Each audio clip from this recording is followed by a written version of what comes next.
All right, here we are. We are going to wrap up all the things that we learned over the last few weeks or however long it took you to go through the digitized version of Core Purpose. And I want to elaborate a little bit more on some information that we might have just passed through a little bit through each chapter, but I want to spend a little bit more time talking about this, and hopefully I can connect some dots for you. I'm sure that you've already had a couple of aha moments where you were like, oh my gosh, I heard this before, but now I've connected it with another way of thinking or another principle, and I've really learned something important here that I can apply to myself.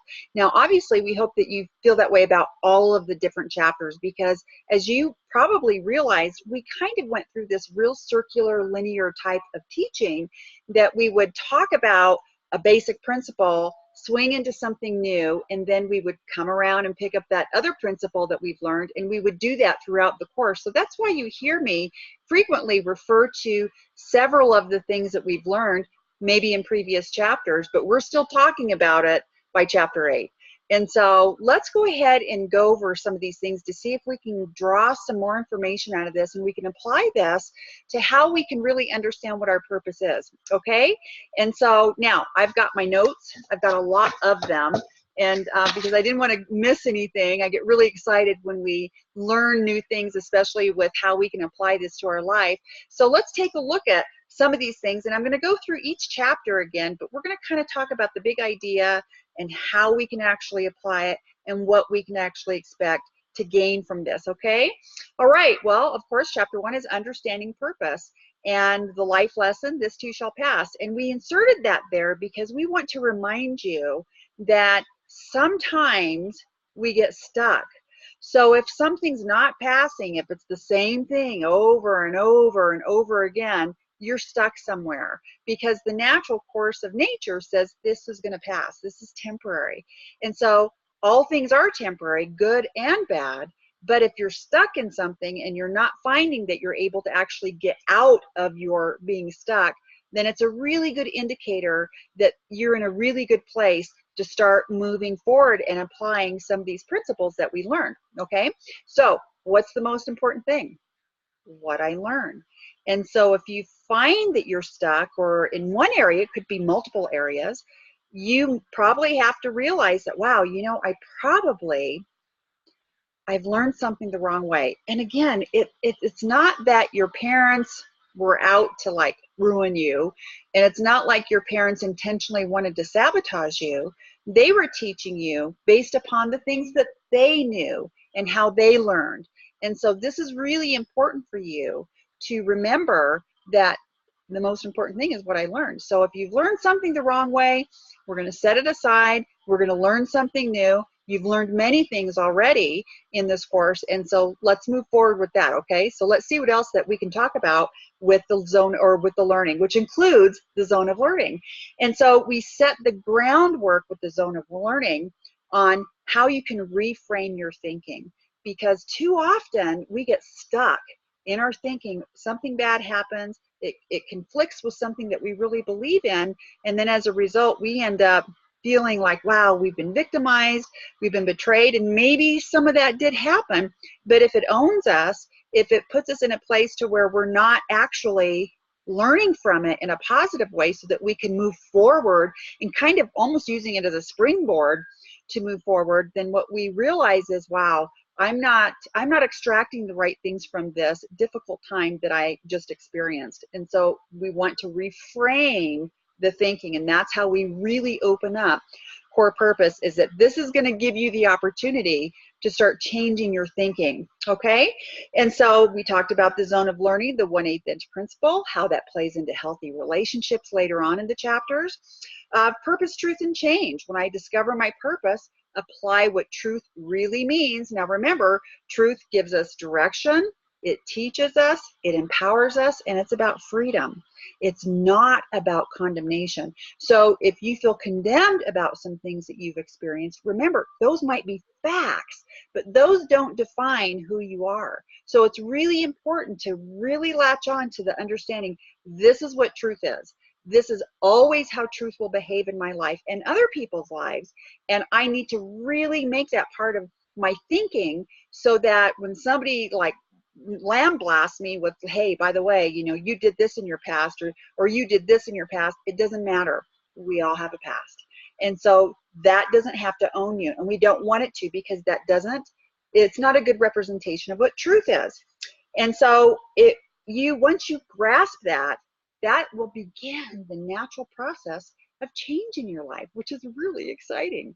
Okay, so 2 things you're going to need in order to accomplish or to discover your purpose, and that's education, and that's both formal and informal. So it doesn't mean you have to go to college, but it does mean that you need to invest in your gifts, in your abilities, and your interests, okay? Now, here's what's interesting about it. Sometimes people get like confused and they're like, oh, okay, well, this says I took this personality test and it said I should do this, or I should do this instead, but I kind of like it, but there's a problem with it, and so I guess it's wrong. And so maybe your personality test said you need to be a doctor, and you're like, I don't want to be a doctor. Okay, well, let me tell you a personal story about this. And again, it's a true story. So when I was in high school and all through my life, I really showed a real natural interest in medicine. And so I was always reading science books. And when I went to high school, I was really getting good grades and classes nobody else wanted to take, because I just really, really enjoyed medicine and the medical profession. I was very interested in that science. And so, but I had a problem. I would always faint when I did clinical rotations in high school, because we were able to like get our feet wet in the hospitals. And I was always fainting whenever they'd pull like out a needle or I'd see blood, bam, down I would go. It was bad. And so I was like, oh my gosh, this can't be. And my friends would say, don't worry, you'll be able to overcome it. You'll eventually get used to it. And as hard as I tried, I was not getting used to it. In fact, it became such a problem that I would end up going to the nurse's station as soon as I would start my clinical rotation, and they would hand me like one of those ammonia capsules, and they said, self-medicate when you feel like you're going to faint. Okay, that's really great. And so I was like, oh, I really have to try to overcome this. And partly because my dad really wanted me to be a nurse. Now, he was a cowboy from Wyoming, as you already learned in Core Purpose. And so he had this view that being a nurse was like the top of the pile when it came to women in the workforce. And so while he was very supportive of his 4 daughters and always said you could do anything that you set your mind to, for some reason he just thought nursing was like that, you have arrived if you've been able to become a nurse. And he really wanted me to be a nurse. And so I didn't want to disappoint him. So I was going through the classes and I made, you know, straight A's. I was doing fantastic with all my academic aspect of the education for nursing. Boy, I tell you, you get me in that hospital and I was like, it just hit me every time. So I realized I need to talk to my dad and tell him I can't go through and become a nurse. It's just not going to happen for me. And so I sat down with him and I started crying and I was like, Dad, you know, I just don't know how to tell you this, but I keep fainting when I see blood. And oh my gosh, and I close my eyes when, you know, when we witness a surgical procedure, my eyes are closed the whole time. I'm not going to be very helpful in an operating theater, you know, because my eyes are closed. And so he was listening and he said, well, let me see your report card and your marks for your academic and all your other stuff that you're doing in nursing. And so I gave him all the papers and he started going through them, and I'm thinking, oh, please just understand, Dad. And so he goes, you know what? And so all my grades, as I said, were all straight A's. I was doing great, fantastic remarks. You know, she's just really naturally good at this. And so my dad said, you know what, darling, don't worry. And he patted me on the hand and he said, honey, don't worry. You're right. You should not be a nurse. And I'm thinking, this is so awesome. This is like a miracle. This is wonderful. So I don't have to be a nurse. And he goes, you should be a doctor. So obviously I was like, what? And so what we learned from that is, wow, you know, my dad had a goal set for me and it wasn't working for me like he had hoped it would. I didn't want to hurt him or disappoint him, but it wasn't working. But here's something that was really interesting as a result of that. So the compromise was psychology. And so I really get to enjoy the medical component, lots of science with it, the human body, the human brain, all these wonderful things that I really enjoy in psychology, but I don't have to deal with the blood and guts, okay? Because that's just not going to work for me. And so my dad was okay with that. So if you've taken some of these tests, or some of your like natural gifts and talents are in science, don't think that it restricts you to be a doctor or a nurse. I mean, maybe you can be an x-ray technician, maybe psychology. You know, there's so many other fields that are science-based. So don't get trapped into thinking, oh, well, I have to be a doctor. No, no, think bigger, okay? Because there's much more to that than just working as a doctor or a nurse. And I'm a great example of that. So I wanted to point that out to you. If you're taking these personality assessments and it's saying, you know, it's pointing you in a direction, it's giving you a general idea, wow, you have some natural abilities here and some real interest in these different fields. And so look in that direction and expand on it. Another example is one of my students came up to me and she said, hey, all these different tests that I'm taking and self-evaluations all point that I need to be a teacher, and I don't like kids. I am not going to be an elementary school teacher. And I looked at her profile and stuff, and I said, look, it's not saying you have to be an elementary school teacher or a nursery daycare provider. It's saying that you're gifted at teaching and it's something that comes natural to you. So why not look at teaching young adults? Or there's NGOs out there that work with kids that are really struggling in school, but they're not children, they're teenagers or even, again, adults. And so don't limit what you think that you should be doing to what just a label is, okay? So you want to expand on that. So I hope that's encouraging for you, okay? So who do you go for problem solving? We talked about that. Are you wanting others to solve the problem for you? And be honest. Or are you wanting to solve the problem for yourself? Because when you solve the problem for yourself, that's investing into your life.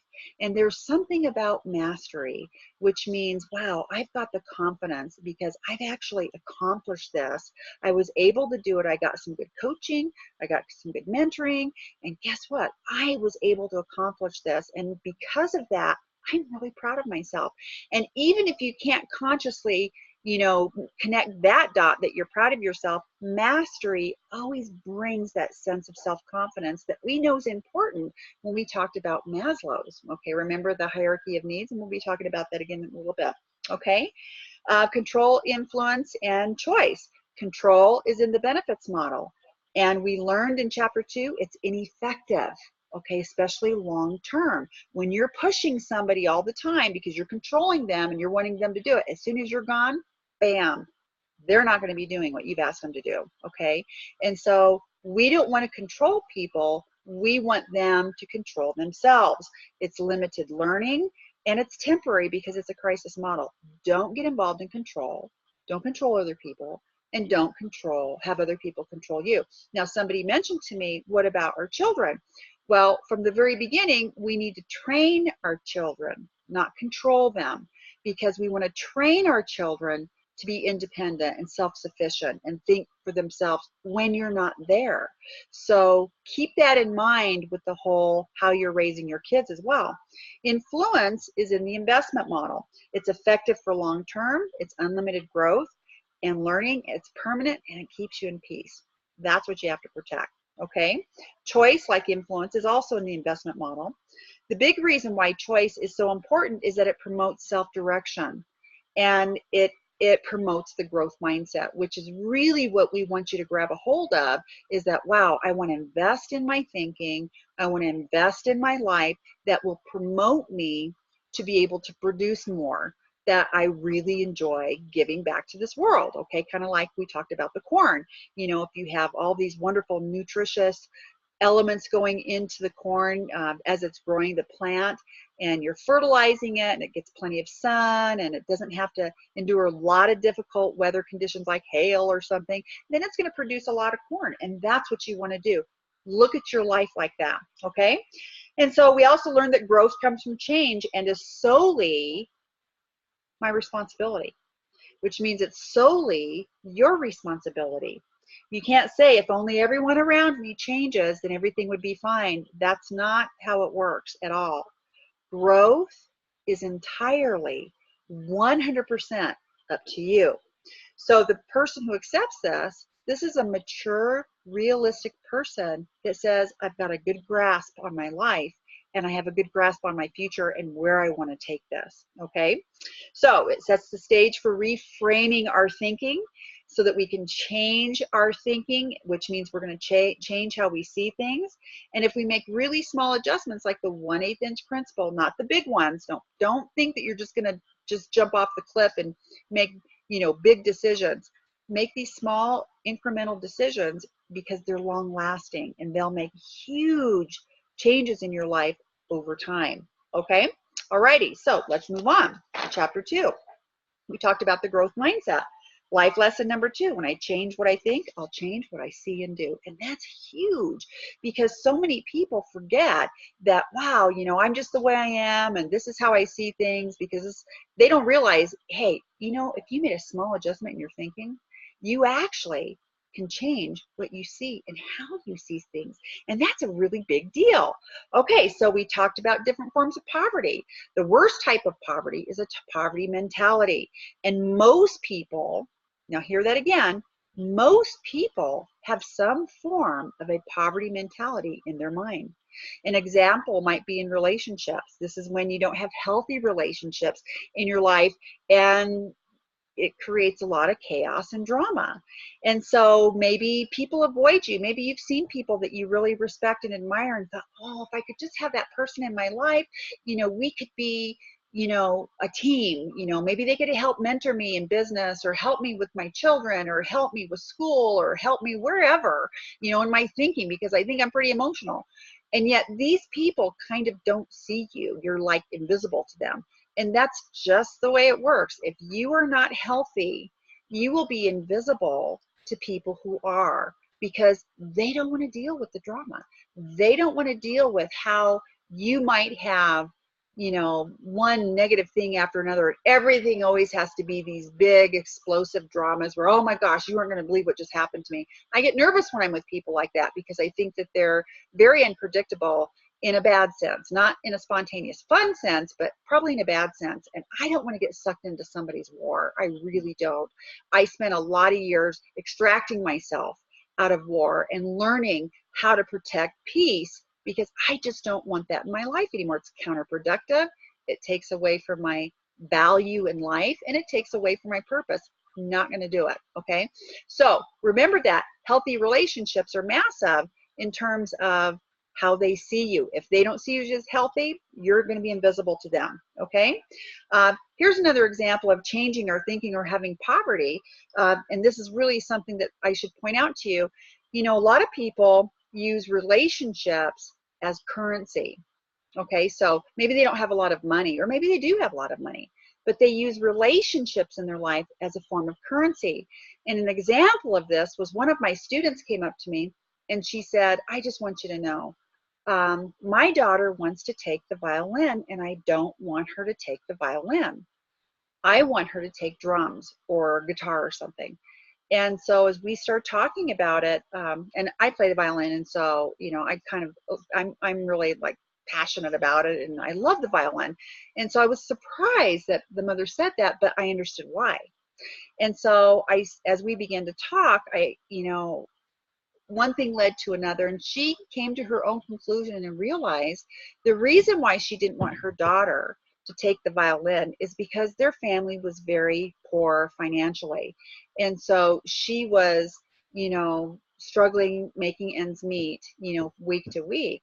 And I asked her, what kind of people do you think your daughter would meet if she was playing the violin? And ultimately it came out, the mother said, I'm afraid that if she meets all these people who play classical music and, they're different kind of people than we are.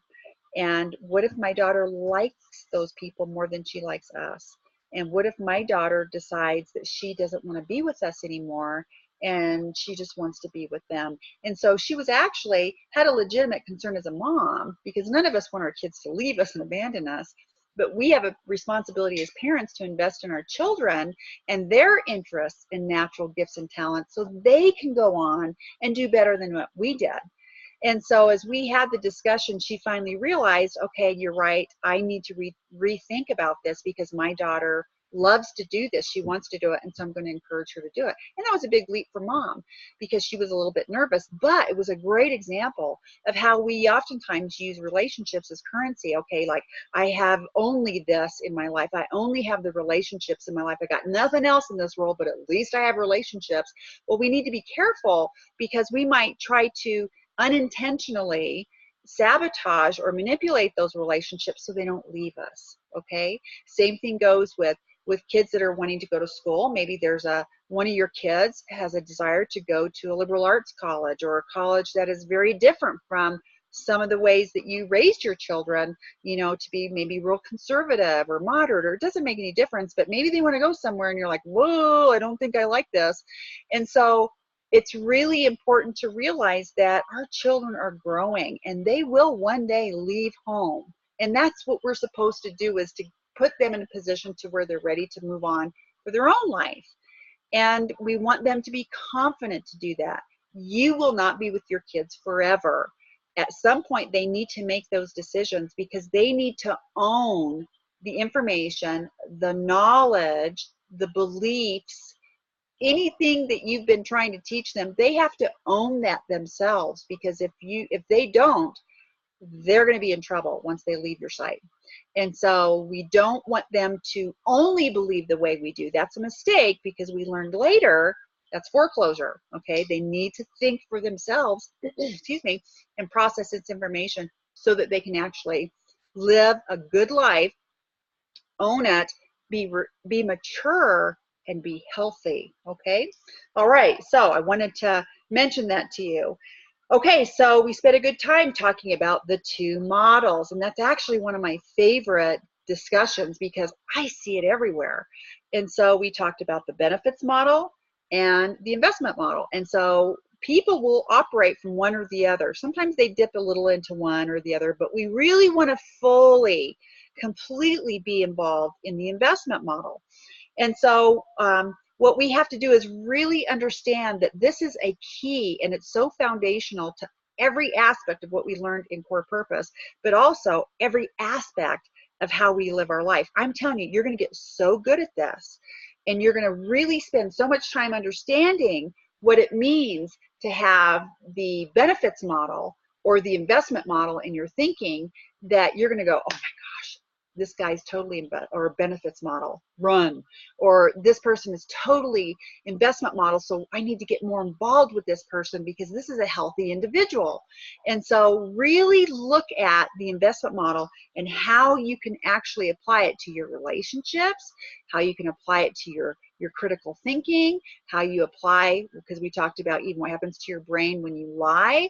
All of these things are really, really important, because you'll know immediately benefits or investment. And the benefits model is not where you want to be. It's the investment model. Okay. Now, don't panic, because as you have your aha moments, those epiphanies, these principles are going to really become part of your everyday life, and you're going to start seeing each one of them everywhere. You'll see the 1/8 inch principle. You'll see the zone of learning. When somebody has a meltdown, you'll say, wait, stop. I've got good news. There's a better way to handle this, okay? And so you're going to learn about the relationship component. When people say, I'm just so in love and I just love this person, and you're going to say, what do you have in common? Seriously. And have you given it the test of the seasons? That means you can't fall in love with somebody this week and be in love with somebody else next week, okay? And so you have a lot of things that you're going to be able to really apply as you really just soak in these principles that you learned in Core Purpose, okay? We talked about the 4 elements of a healthy relationship, and we'll talk more about that here in a little bit, but those are going to be really important to you because you realize that's in the investment model, not the benefits model, okay? And the 5 qualities of healthy and successful people, that's investment model. So these are just some things to think about as you are on your journey to developing, growing, and investing in yourself, okay? Now, how do I change my thinking? Well, the foundational way to change your thinking is to develop a positive attitude. And I'm not talking about the people that walk around and go, I'm just so happy. How are you doing? Oh, just great, great, great. Nothing could be better. And so we're not talking about that. We're talking about and they might be happy, but I want to talk about the people who are authentically, genuinely positive people. Those are the people who always see the bright side to a problem. They'll say, wow, it doesn't look good right now, but I think it's going to improve. I think I'm going to learn something from this. And that's what you want to do. So the 5-10 principle is foundational to that. It is so simple. And so a lot of times people will overlook it. And they'll say, oh, I don't need to do the 5-10 principle. That's just too easy. It's easy for a reason. We want you to be able to actually go through it and say, wow, it's not complicated. It's not rocket science, but it's changing the chemistry of my brain. And if you've ever had trauma in your life, and we've all had trauma, this is going to be massive in terms of healing any injury that you sustained in your brain from the trauma. Okay, so that's huge. So it heals those scars, and let's not forget either, trauma is different for everybody. Your trauma would not have maybe have impacted me, or my trauma, you'd have said, oh, that was a cakewalk, but for me it was a big deal. And so it leaves scars. That's what trauma does. And the 5-10 actually heals that. Okay, so 5-10 every single day. All right, and so what is your purpose? Now this is big, and if you're still unclear on what your purpose is, don't despair. And so in your textbook, we talk about, what are your natural gifts and talents? What do you love to do? We really want to find out what you're interested in doing. And so if you're like, well, actually, I'm really interested in music, or I'm interested in cooking, or I'm interested in botany, or I'm interested in math, and whatever it is, I'm interested in science, then what you can do is you can actually apply your things that you're learning here in Core Purpose and start saying, I need to invest in those things that I'm really good at. And then I want you to think about what problem bothers you, because I know that you have at least one problem in this world, or you should, where you feel like, wow, if only somebody would solve this problem, everything would be okay. And that problem might keep you up at night. And we talked about that. I think I gave an example of Rising Tide Car Wash. What a great example of a guy that was naturally gifted in business, and his problem to solve was trying to discover a job for his boy who had autism. What could he do? They bought a car wash, and now they employ people with autism. And so it was a perfect solution to a problem, and they actually made society better because of it. So this is really important for you to grab a hold of. Really think about those ideas about what your interests are, what your abilities are, and you got to invest in those to make them better and make them stronger, so that you're really, really good at that ability or interest. And then look at the problems and say, gosh, this is really something that I wonder if I could use my natural interest or my gifts and solve a problem. Okay, so that's the deal. So for me, it was people not being able to sustain quality of life and really having a lot of regret over their life. They wanted to make a difference in someone's life, but they weren't healthy enough to do that.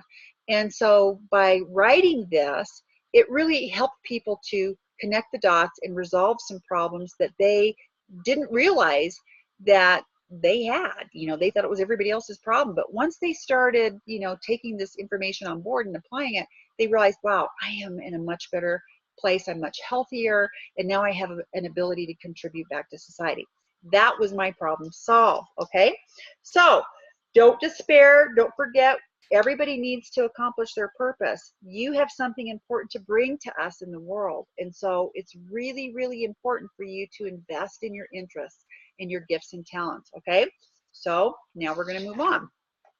Okay. Chapter 3, healthy relationships. Life lesson number 3, nothing changes when nothing changes. Hold on a second. Okay. Had to have some tea. All right. So Maslow's hierarchy of needs. Remember, we learned that in chapter 2, and sandwiched in the middle of the hierarchy of needs is this thing called love and belonging. And that's such a big deal.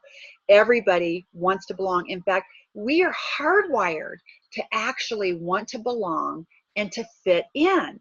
And so there's a good side and a bad side. So the bad side is girls starving themselves so that they can fit into the thin group or look like a model. So they ignore the physical needs and even the safety needs and get ultra skinny so they can fit in. Okay, gangs is another one. They ignore the physical needs or the safety needs. It's not safe to be in a gang, but they'll do it because they feel like they belong, they're connected.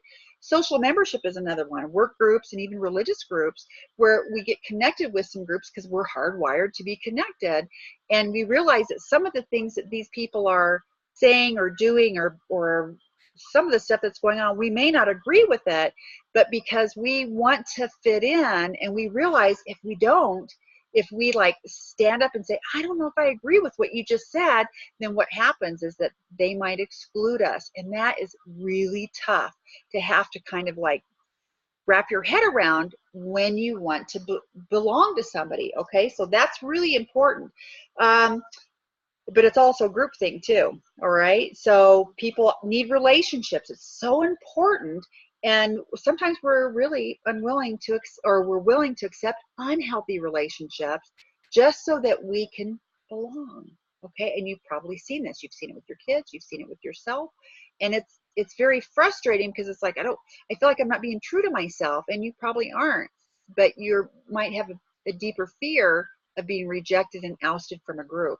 And so this gives you a chance to reevaluate some of these relationships and some of these associations and memberships that you're involved with, and to see if they're really lining up with your values and what your belief system is.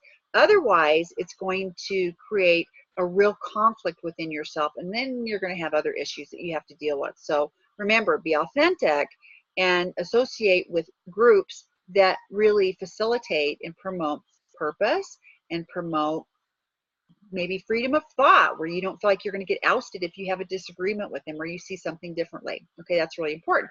Okay, and so the good side of the relationship is you associate with healthy people. You involve yourself with groups who celebrate purpose. I mentioned that. Physically, psychologically, emotionally, mentally, and even spiritually, you get healthier because you don't have that conflict. And so you're working with people who really believe in what you do, or you believe in what they do. And that's really, really important. So we can see how this model of being part of love and belonging is going to be useful for you from this point forward, because you're going to be able to say, wow, I think I need to have like a little moment where I need to recheck myself, because I don't think that I'm doing myself a favor, or I'm probably doing them a disservice too by participating in a group that I'm not committed to, because there's some things I really don't agree with. And you may not be able to agree with everything that your group membership has you be part of or believe in, but if you don't agree with the majority of it, you might want to look for a different membership somewhere else. Okay, all right, we talked about boundaries, and boundaries are less about staying out and they're more about creating a safe place so that you can grow and develop. Remember, we talked about that. It's like designing your backyard or garden. You place restrictions on where people can go in and play. Maybe the kids can't play in certain parts of the garden because you want it to have a safe place for your flowers to grow or your vegetables to grow. And you don't want the ground squirrels eating all your carrots. And so maybe you have to sink some rodent fencing or something around underground. And so the point is that you're creating a safe place for growth and development. And the same thing applies to us as human beings. We want to have boundaries, less for saying, stay away from me, and more for, I need to create a safe place where I can grow and I can develop, and I don't have the stress of trying to always be defensive about protecting the relationship or not hurting somebody's feelings. The people are all automatically know this is her area that she works in, and you need to it's a no-fly zone. Okay, and so we talked about pillars of intimacy. These are super, super important in terms of relationship. This will help you look at relationships, especially long-term ones, so that you can access the best of who you are and enjoy the best of who your partner is as well. And so I had, someone told me one time, they said, let's just like just do whatever we want. We don't have to have any of these pillars in place because that makes it really exciting. Well, it actually makes it really dramatic, because then what you do is you realize we don't have anything in common. And you don't have best friends because you have nothing in common with that best friend. You have best friends because you have a lot of common stuff with that person. And so if you have a best girlfriend, it's like, oh my gosh, we laugh about the same stuff. We like the same movies. We like the same food. We really enjoy each other's company. And so that's what happens with the pillars of intimacy. We want you to understand that it's really important for you to develop the relationship based on your common interests, not on the things that you're not interested in. And that's nice too. I mean, if somebody like, if my husband likes rugby and I'm not a big fan of it because I don't understand it, it doesn't mean that, oh my gosh, our relationship's in trouble, because we have so many other things that we're involved with socially together that it's okay for him to have some outside interests. Of course it is. And so, but it's more important for you to have your interests with one another that are based upon common ground. More of your interests should align with one another than oppose one another. That would be a problem. I had one guy tell me once that him and his wife, only had one shared pillar, and that was their faith. They had the same faith. And so every Sunday they went to church together. That was it. And I think maybe Wednesday nights too, but that was it. And then the rest of the week, so other than those couple of hours a week, they had times with their own friends. They did their own thing. They took separate vacations. And I was like, what's the fun of that? Why did you guys get married? And so they led separate lives. And that's really not what we would like for you. We would like for you to be able to really enjoy this partner that you chose to live with the rest of your life and say, oh my gosh, we have so much fun together. That's Graham and I. We just have so much fun together. There are so many things that we're interested in together, so we get to share in those things together, which is really, really fun. Let me tell you. And you know what it does? We can have these fantastic memories that Chelsea, or my daughter, gets to enjoy and look back on and say, do you remember when we did this? And so it creates this lovely, really beautiful historical story for her that she can look back and we can laugh and say, do you remember when we did this? Because it was fun. Our life is built upon these really wonderful shared experiences, not on the drama, not on saying, hey, I remember our anniversary because every time we had an anniversary, there was some kind of terrible explosion, something terrible happened. That's not how you want to live your life, okay? And so my world of relationships, it also gives you a chance to visually practice what boundaries look like in your life, okay? The closer they are, the more influence they have in your life, and the more ability they have to kind of like cause a train wreck in your life. And so these are the people that you need to look at and move them out a little further. And it's not that difficult, because what you're going to do is just not have those conversations with somebody. So let's just say, as an example, this individual that is closest to you complains about your husband or your child, and all they do is complain. And you realize, this isn't okay, because my husband's actually a good man, or my wife is a really wonderful woman, and this woman or a person keeps talking, they're the ones that are really not that healthy. And so we don't want to hurt them, because I don't think it's helpful, okay? And we don't promote hurting other people, because there, by the grace of God, go you. In other words, you could be that person that is maybe getting involved where you shouldn't get involved, and you don't want somebody just to be mean to you, okay? And so what we do is just don't have those conversations. So let's say, your girlfriend wants to talk bad about your husband, and then you just say, you know what, we're just not going to have this conversation anymore. It's not good for us to have this, because it puts a lot of tension in my life. And I know that you probably think you see some things you think are important for me to see, but I live in the marriage, and so I know what's going on. And so we're not going to talk about that anymore. So let's talk about something else. And then you have to really insist that that's the boundary that you're drawing. And don't forget, you're also giving them a chance, really, for the lack of a better word, from sinning against you. Because sometimes people, in their most best intentions, they meddle or get involved because they think they're, rescuing or helping you. No, you're going to protect them from having to deal with that later on, because what will eventually happen is your relationship with them will end, because they're saying or doing some things that are not okay. So you want to coach them and say, this is not good for you to do this. So go ahead and be firm about it. And remember, you're doing them a favor. You're letting them take a break and step back a little bit so that they're saying, you know what, maybe I need to not get involved in this. This is her thing. If she needs help, she'll ask me. Okay, so that's how you're going to start implementing some of these boundaries. If it's a parental thing, in some cultures, the problem is that the parents feel like it's okay for them to get completely involved in their kids' lives. And because of the respect issue, the kids are afraid to say anything to the parents. And so when we teach them that boundaries are about creating a safe place for you to grow, just like a flower in your garden, or we're also trying to help them from sinning against you, it completely opened up, you know, it was a watershed moment for them because they were like, oh my gosh, you're right. This makes so much sense to me. Now I can respectfully talk to my mom or my dad or my auntie and say, look, I love you, but this is what's happening. And I know you don't mean for it to, but I want you to be in a place to where you're relaxed and knowing I was raised well enough that where I can handle this. If I need your help, I'm going to come ask. And so that was a big deal. That really helped them. Okay. All right. So world of relationships, very important. It also gives us an opportunity to actually have the ability to spend time with people and have discussions with them. Okay. Because it's all about dialogue. We don't ever want to say, we don't want to talk to you ever again.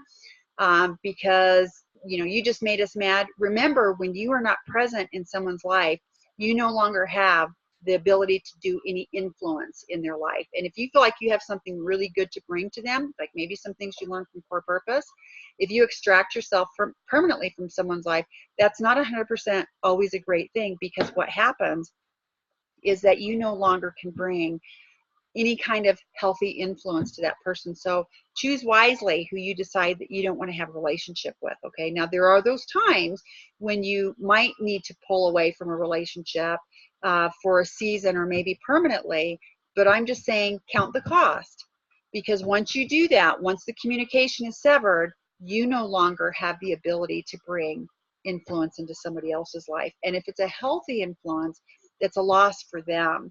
And so keep that in mind as you're navigating through this very interesting thing called relationships. Okay.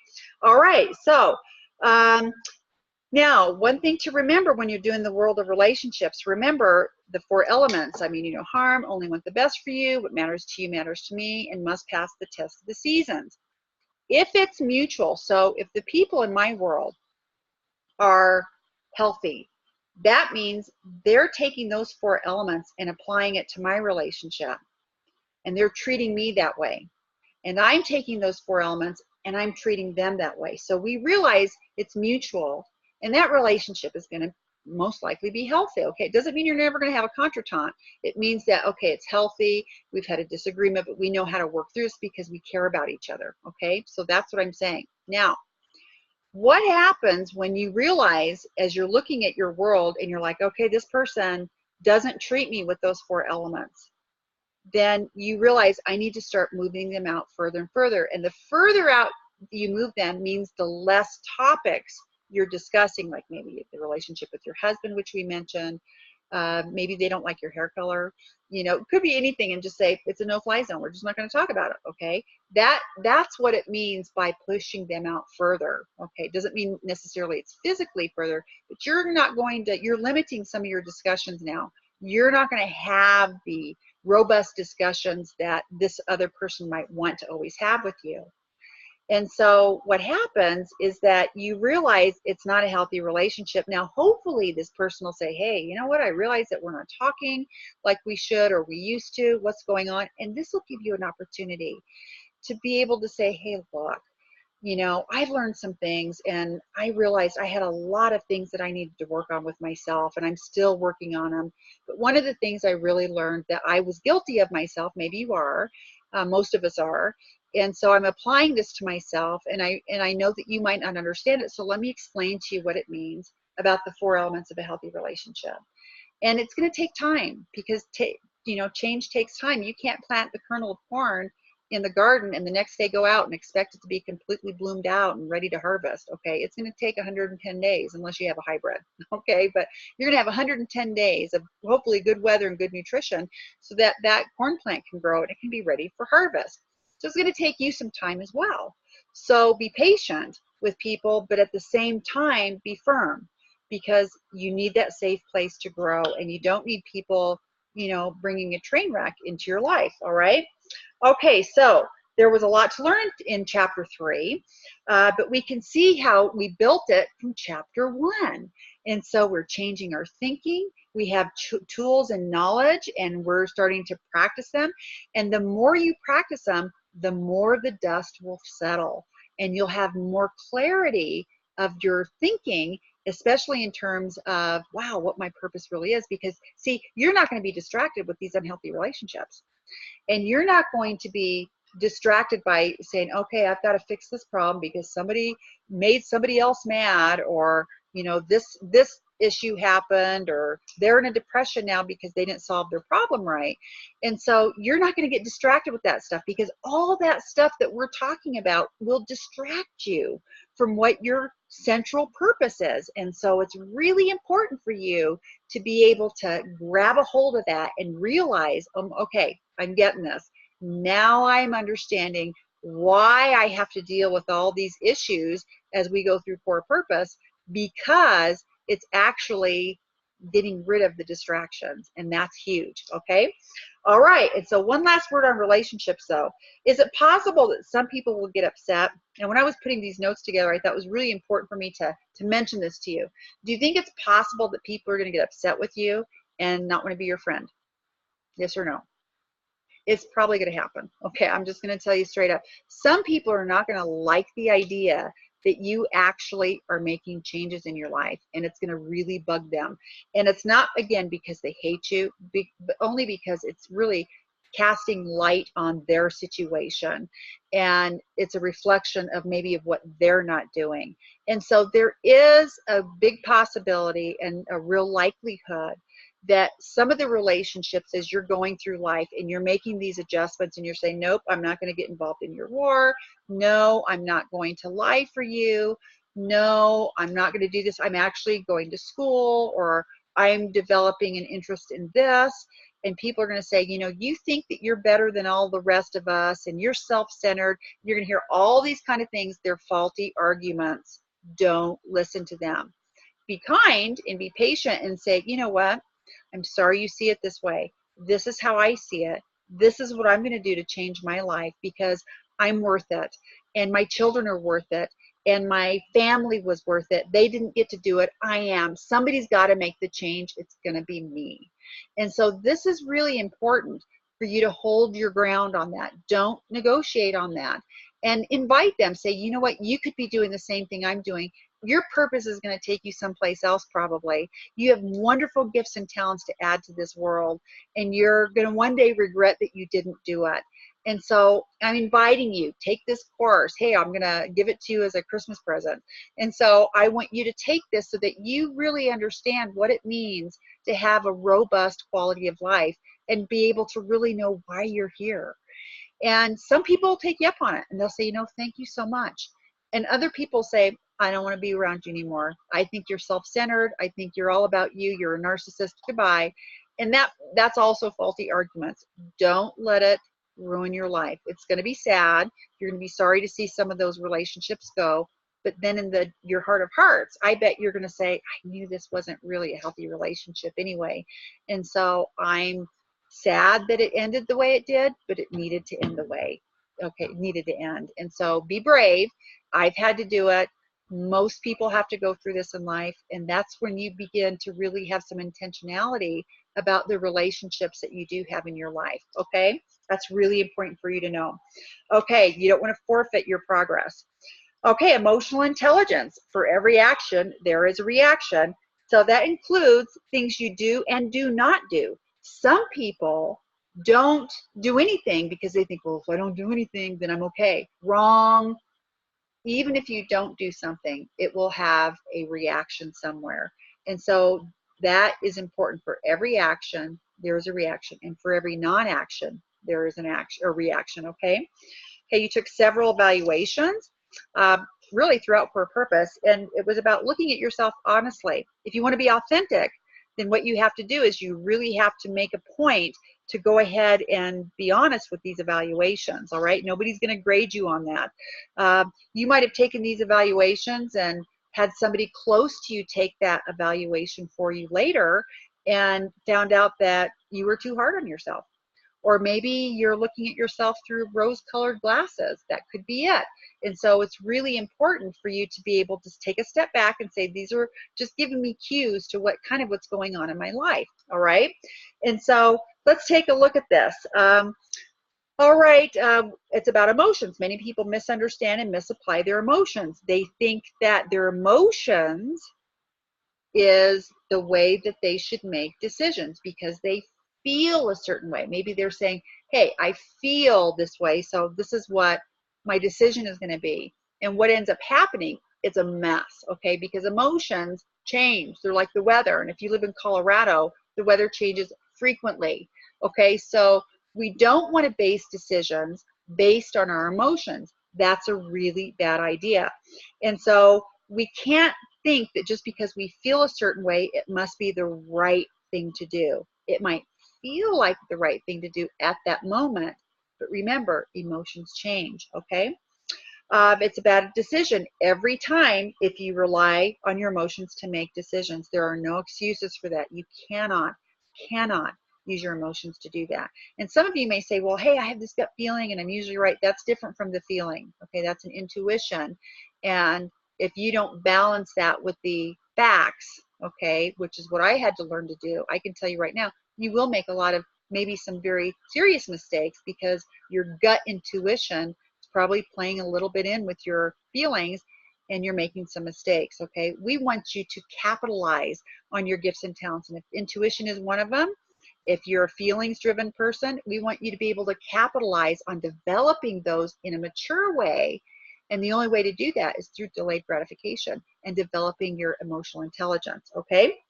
All right, and so you're going to have problems physically because if you use your amygdala too much for your emotions and it's constantly firing, I can tell you right now, physically you're going to have some problems. Maybe you've got depression, it could be emotional problems, it could be all kinds of problems. You'll have problems with relationships because you'll be considered really flighty and, you know, something's wrong with this woman, she's very emotional, and or this man, you know, however that works. It's really important for you to remember, you have to protect your body, protect your brain, and you protect your purpose, okay? Your brain wants to live, by the way, all right? All right, so your prefrontal cortex is designed to make decisions, not your amygdala. The prefrontal cortex doesn't develop fully until roughly around 25, unless you've had some kind of trauma, and we talked about that. And so it can be delayed in its development, but because of brain plasticity, we know it can develop, it can kickstart. So you want to feed it healthy things by, what was it that we learned?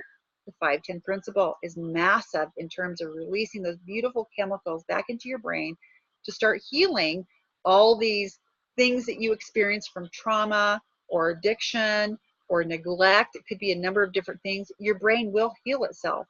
And so you don't want to put extra pressure on it by forcing it to do things it shouldn't or was not designed to do, and that's the amygdala. It's not been designed to make decisions for you, so don't use it to make decisions, okay? All right, so when you practice delayed gratification, you're saying not now, maybe later, okay? Sometimes maybe never. Maybe, maybe you'll never do something again or never experience something again, and maybe that's the best thing, okay? Could be. All right, because you want your growth mindset to be developed, and that's going to happen when you apply the emotional intelligence, okay? Again, EQ makes you visible to healthy relationships, just like some of the other ones we talked about. If you live in the benefits model, healthy relationships, they're not going to be that interested. If you have low IQ, or EQ, pardon me, if you have low EQ, healthy relationships are going to say, not interested. War and peace. We know that in order to protect our peace, it's really important for us to protect it. We have to make a decision. Peace is important to me, and I'm not going to sacrifice it because I get a phone call from my sister or my cousin or my best friend or whoever and said, come over here, I'm having an argument and I want you to wade in. No, I'm not wading in. I'll talk to you tomorrow. And then when things settle down and they come to your house, you can talk to them, hey, do you want to solve the problem or do you just want to vent? And by the way, venting also in research isn't that healthy for you. So reconsider allowing people just to like vent and vent and vent. It's not the best thing for that person, and it's certainly not the best thing for you. Okay, so things are getting excited. Everything's adding up now. We've learned that to practice delayed gratification, you work in the opposite, which means use your non-dominant hand. If you're right-handed, use your left hand. And, you know, practice logic games.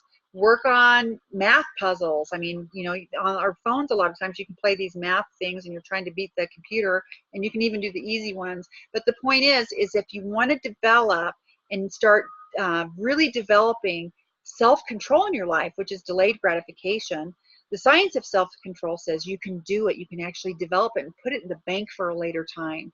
And so that's really, really important for you. So practice the exercises that are in your manual on how you can actually, first of all, develop it for ahead of time. So if you need it in the future to draw on. The second thing that's important is that if you're in a situation where you're really needing to calm down and get to your prefrontal cortex, then what's important is that we have some exercises for you, like immediately if you're driving, adding the numbers of the license plate in front of you. And there's a lot of different things you can do, but you're forcing your brain to start working here. And if you're not getting the right answer, then you realize I'm still not working from here. My amygdala is trying to solve a math problem. Okay, that's not going to work. And so go ahead and really look at these and have them ready for you. So like tape them up on your car dashboard or something. If something goes wrong, to say, okay, this is what I'm going to do first. And as soon as you're calm, I'm telling you, you'll feel the relief. You're giving your brain a break, and you're allowing your brain to work the way it's designed to work. And that's your prefrontal cortex, which is going to say, okay, let's look at the potential consequences. Let's look at some of our options. Okay, that's what you want to do. All right, that's really, really important. Okay, all right. So let's go ahead and take a quick break, and then I'll be back.